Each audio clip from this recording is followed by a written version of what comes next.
नगर निगम greater महापौर doctor Saumya Gurjar ने गुरुवार को सफाई व्यवस्था के संबंध में संबंधित अधिकारियों की आपात बैठक बुलाई, जिसमें उन्होंने वर्तमान में चल रही सफाई कर्मचारियों की हड़ताल के मद्देनजर शहर की सफाई व्यवस्था को दुरुस्त करने के निर्देश अधिकारियों को दिए। महापौर ने सख्त निर्देश देते हुए कहा कि आमजन को किसी भी प्रकार की परेशानी आने नहीं दी जाएगी। डोर टू डोर कचरा संग्रहण सुचारू रूप से हो, ये सुनिश्चित किया जाना चाहिए। इसके साथ ही गैराज एवं स्वास्थ्य शाखा के अधिकारियों को आपस में समन्वय से काम करने के निर्देश दिए। महापौर ने सभी जोन उपायुक्तों से एक एक कर जोनवार सफाई व्यवस्था के संबंध में फीडबैक लिया तथा जोन उपायुक्त को सुबह 2 घंटे फील्ड में निकलने के भी निर्देश दिए। महापौर ने बताया कि वर्तमान में नगर निगम ग्रेटर के डोर टू डोर कचरा संग्रहण के 654 हूपर प्रतिदिन घरों से कचरा ले रही हैं, जिन हूपर्स को रोका जा रहा है। उन लोगों को पहले समझाइश की जाएगी, उसके बाद कार्रवाई की जाएगी।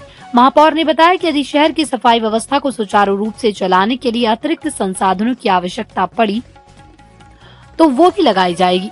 इसके साथ ही सीवर संबंधित शिकायतों का भी त्वरित निस्तारण किया जाए। उन्होंने कहा कि 654 हूपर्स द्वारा डोर टू डोर कचरा संग्रहण किया जा रहा है। इसके अतिरिक्त जेसीबी डंपर सहित अन्य संसाधनों को भी आवश्यकता पड़ने पर उपयोग किया जाएगा। उन्होंने रोड स्वीपर मशीन के फेर बढ़ाने के निर्देश दिए, जिससे सड़कों पर कचरा न दिखे। उन्होंने सभी सीएसआई व एएसआई को निर्देश दिए कि जो भी व्यक्ति सड़क पर कचरा फेंक रहे हैं उन पर कार्रवाई की जाए। इसके साथ ही सड़कों पर पड़ी कचरे की ढेरियों को भी उठाएं।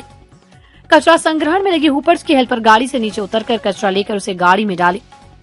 उन्होंने कहा कि सभी सफाई से जुड़े हुए अधिकारी एवं कर्मचारी वायरलेस चालू रखें। वर्तमान की आपात स्थिति में शहर को साफ एवं स्वच्छ रखने के लिए माइक्रो मैनेजमेंट कर कार्य करें, जिससे आमजन परेशान न हो। घूमो जयपुर अभियान के तहत जयपुर शहर को स्वच्छ व स्वस्थ बनाने के लिए किए जा रहे हैं प्रयास। महापौर डॉक्टर सौम्या गुर्जर द्वारा चलाए जा रहे घूमो जयपुर अभियान के तहत जयपुर शहर को स्वच्छ व स्वस्थ बनाए जाने का लगातार प्रयास किया जा रहा है।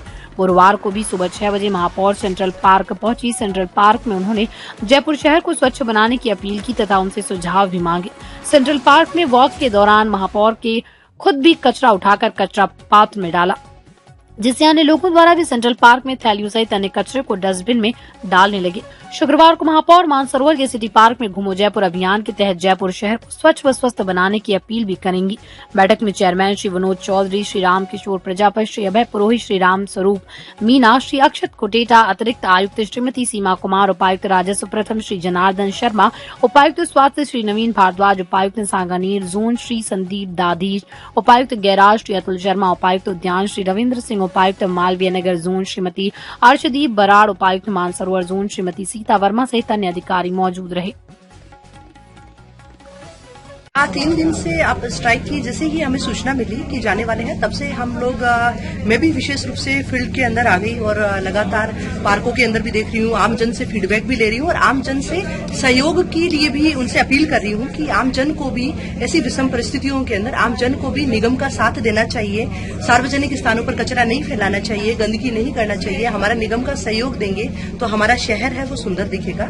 इसके साथ में हमारे डोर टू डोर कचरा संग्रहण के सारे हूपर्स है वो काम कर रहे हैं, उस पर हेल्पर है, उनको डेरिया उठाने के लिए हमने कह रखा है। और सार्वजनिक स्थानों पर जो कचरा फैलता है तो उसके लिए आम जन को भी सहभागिता निगम के साथ में रखनी होगी। सफाई के नाम पे करोड़ों रुपए खर्च किए जाते हैं, लेकिन हर बार ये हड़ताल ही आड़े आ रही है जयपुर की सफाई व्यवस्था को। देखिए, हड़ताल अलग विषय है और रही बात स्वच्छता की है तो उसमें हमारे जो हुपर्स है, जो हमारी व्यवस्थाएं हैं, जोनवार जो व्यवस्थाएं की हुई है वो अपनी काम कर रही है। उसमें अगर कोई कमी होती है तो बात की जाएगी। बाकी अभी व्यवस्थाएं हमने और हमारे जितने भी ऑफिसर्स हैं वो लगातार 2 से 3 घंटे फील्ड में सुबह सुबह रहेंगे। मैं खुद रहूंगी। अगर कोई ऐसी स्थितियां है जहां डेरिया है, संबंधित हम हेल्पलाइन नंबर भी है, नंबर भी सभी के पास में है, तो ऐसी स्थितियां होगी, सीवेज की समस्या है, उन सबको निस्तारण के लिए निगम तत्पर रहेगा। निगम किसी भी हालत में जयपुर के बासिंदों को परेशानी में नहीं आने देंगे और शहर की सफाई व्यवस्था को बिगाड़ नहीं होने देंगे। मैं स्वीपिंग ज्यादा बड़ा मुद्दा नहीं है, लेकिन घर में कचरा कितने दिन तक रहेगा? हुपर में सबसे ज्यादा दिक्कत है, वो कचरा है अब सड़कों पर आने लगा है, वही तस्वीर बिगाड़। हमारे हुपर लगातार हर घर पर पहुंच रहे हैं। और अगर जहां से शिकायत मिलती है किसी घर पर अगर हुपर नहीं पहुंचा है तो कुछ ही समय में हमारे जोन डीसी, एक्सीएन, सईएन, जईएन और हमारे सारे ऑफिसर्स हैं वो फील्ड में सारे उतर चुके हैं। तो हमारी डोर टू डोर कचरा संग्रहण में अभी कोई समस्या नहीं है। फिर भी अगर कोई ऐसी शिकायत आती है तो वहां हम निश्चित रूप से ध्यान देंगे। मैडम, इस बैठक में क्या प्लानिंग की गई है? वैकल्पिक इंतजाम क्या कुछ कर सकते हैं? इस बैठक में हमारे पास में वैकल्पिक इंतजाम के तौर पर हमारे पास में गैराज है। इसके साथ में हमारे सीवेज के जो लोग काम कर रहे हैं उनको भी अलर्ट रहने के लिए कहा है। अधिकारी फील्ड के अंदर रहेंगे। अगर हमें एक्स्ट्रा संसाधन की आवश्यकता पड़ेगी, जहां जेसीबी, डंपर यूनिट्स की नीड होगी तो वहां अलग से और भी यूनिट्स लगाई जाएंगी और व्यवस्थाओं को अच्छे से सुधारा जाएगा। मैडम, हाईकोर्ट ने